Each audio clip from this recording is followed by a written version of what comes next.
दोस्तों, लोग हमें पागल यूट्यूबर क्यों कहते हैं? क्योंकि हम आपके लिए अच्छी अच्छी कहानियां ढूंढ के लाते हैं या फिर खुद ही बनाते हैं और उम्मीद सिर्फ इतनी रखते हैं कि आप हमारे वीडियो को पूरा देखें, चैनल को सब्सक्राइब करें और वीडियो को लाइक करें और एक प्यारी सी कमेंट कर दें। तो चलिए दोस्तों, वीडियो देख लीजिए। जय हिंद। हेलो दोस्तों, मैं हूं मिनत पटेल। आप देख रहे हैं चैनल कुरुक्षेत्र। मैं आज आपके लिए लेके आया हूं बहुत ही बढ़िया कहानी कि खुद से हो सके उतनी मेहनत कीजिए और बाकी सब ऊपर वाले पर, भगवान पर छोड़ दीजिए, क्योंकि उसका हाथ है तभी आप यहाँ पर मौजूद है। एक वक्त की बात है कि एक गांव में छोटा सा परिवार रह रहा था।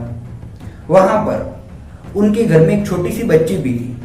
वो छोटी सी बच्ची अपनी सहेलियों के घर पे देखती थी तो वो सब लोग बहुत खुश थे, लेकिन इनके घर की परिस्थिति इतनी नाजुक थी कि एक वक्त का खाने के बाद दूसरे वक्त का खाना कहाँ से मिलेगा ये भी सोचना मुश्किल हो जाता था।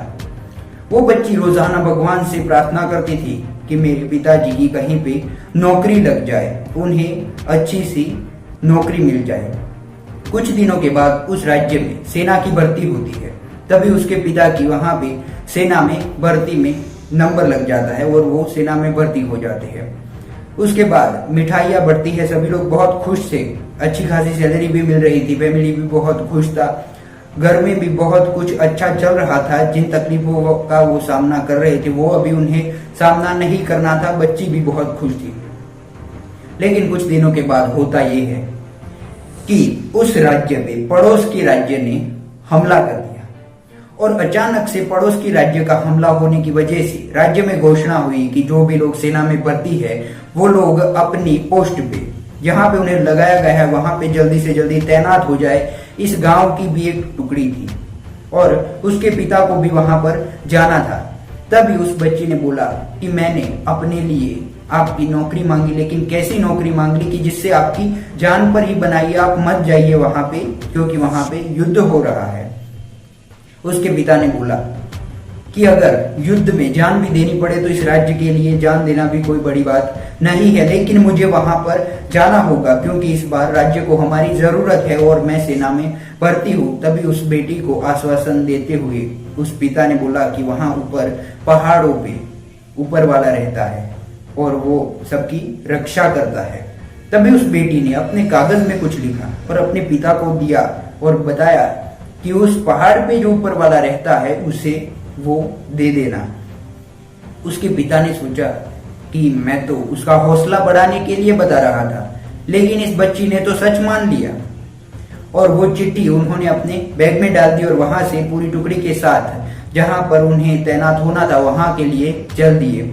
वहां पहुंचने वाले थे तभी पहाड़ आते हैं। वो लोग पहाड़ पे चढ़ाई कर रहे थे। उन्हें पता था कि आगे पहाड़ के ऊपर पहुंचते ही वहां पे हमारे देश की सीमा आ जाएगी।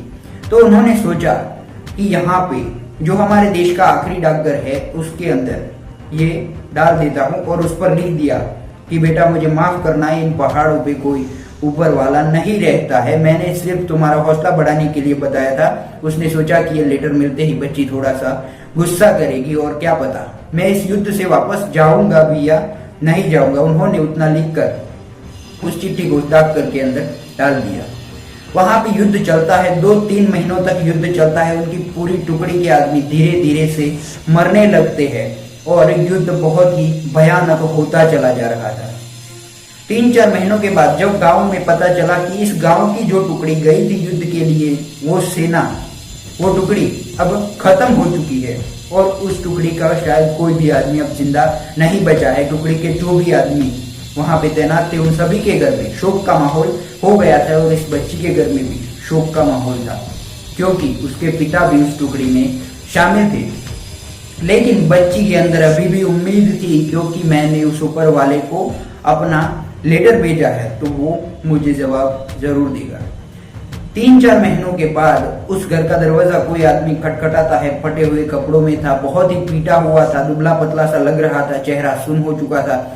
वैसा आदमी दरवाजे पे आता है। बच्ची पहचान जाती है, दौड़कर अपने पिताजी के गले लग जाती है।